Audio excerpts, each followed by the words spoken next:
And welcome! Today I have been requested to review Star Wars Bounty Hunters.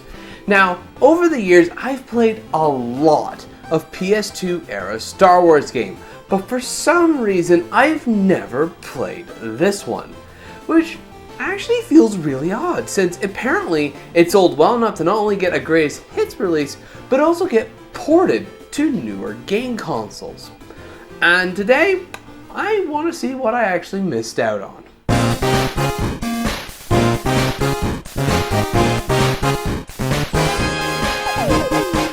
Today's video is sponsored by 16-Bit Store. At 16-Bit Store, we design and 3D print a variety of items for your video games and consoles.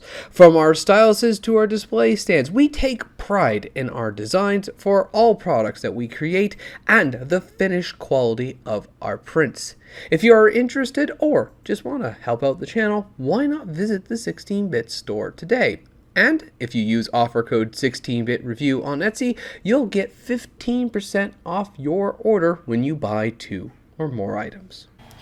Now, Star Wars Bounty Hunter is not a game about the criminal underworld of Star Wars during the time of the Republic starring Jango Fett, as Jango only really does one bounty throughout his adventure, the one ordered by Lord Tyrannus, taking care of some Dark Jedi thing, whatever. This is really a concept which I think would have worked a lot better as a Clone Wars TV arc, which I actually think was in, I think, Season 5.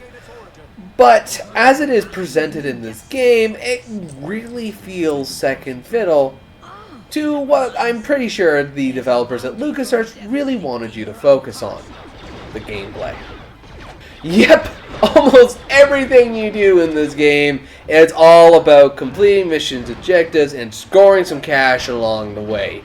And I will say, this is one of the most unique Star Wars games that I have played from this era of games, as it's both a combat shooter with lots of weapons, and somehow a jetpack platformer.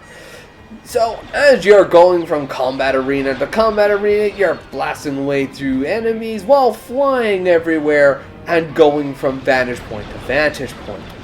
The closest Star Wars game I can think of that even gets close to what this game is trying to do would be the Battlefront series, and even then, the arenas are not as vertical as the arenas here, and the jetpack is only limited to the Dark Trooper and the clones.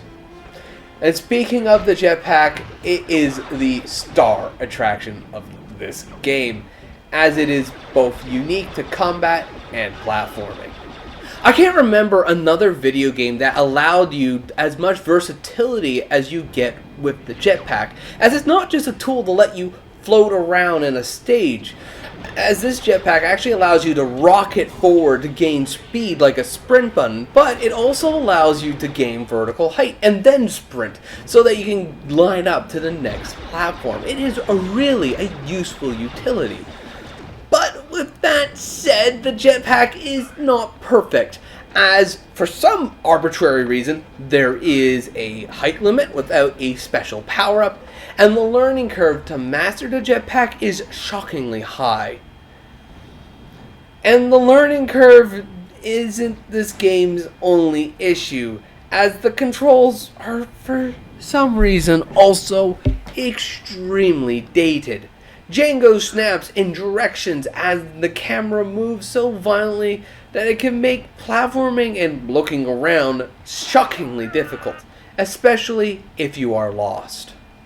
Now, I think the controls issue came about because Bounty Hunters was more than likely a GameCube game first. And with that unique controller, I can see the Wonky Controls making sense there. But on the PlayStation 2, I feel it's a bit unpolished, and they could have tuned it a little more to the system.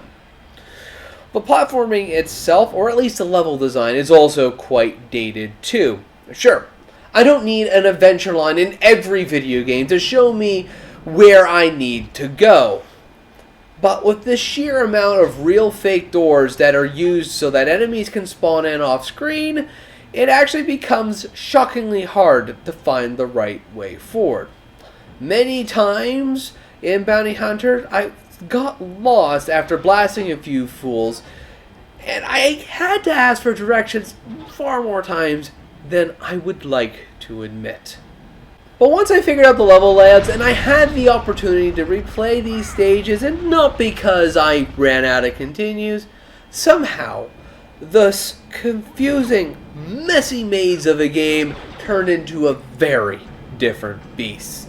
And it becomes not just fun, but admittedly amazing to replay. And as I was replaying these stages, going through the combat arenas, it dawned on me that this could have been an absolutely amazing combat arena games, and ludicrous for the time. Just a bit sad that it is only a single player experience.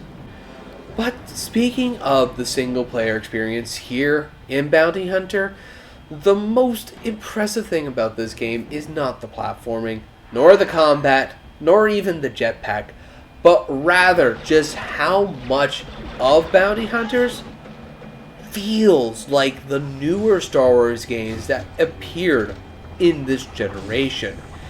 Everything in this game, from the noises it makes to the reuse of the most recent film's movie score, to the visuals, to the general style, the way you move and platform, the cameras, everything here is exactly the same as it was in Star Wars Battlefront, Episode 3, or heck, even into the next generation of games like Star Wars The Force Unleashed. Even if it is a bit rough around the edges. Because let me put it to you this way. My very first thought when I turned this game on and started playing it for the first time was not, oh, this is a bit clunky, or, oh, this is a bit dated. My very first thought was, oh, I guess Star Wars Bounty Hunter was a prequel to Star Wars Lethal Alliance. And that was before I looked into who made Bounty Hunter, as Bounty Hunter was made by LucasArts. Meanwhile, Lethal Alliance was a Ubisoft title.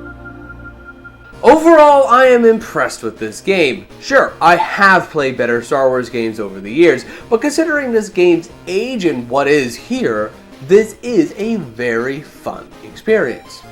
However, I find recommending this game a bit hard.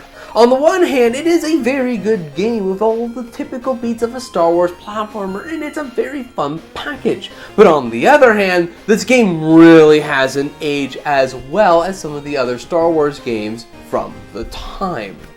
If you are looking for a challenge, this is definitely a game to look at. But if you want something a little more modern or a little easier to get into, then I would advise you to skip it. As for myself, I do lean towards the more modern angle of the Star Wars games.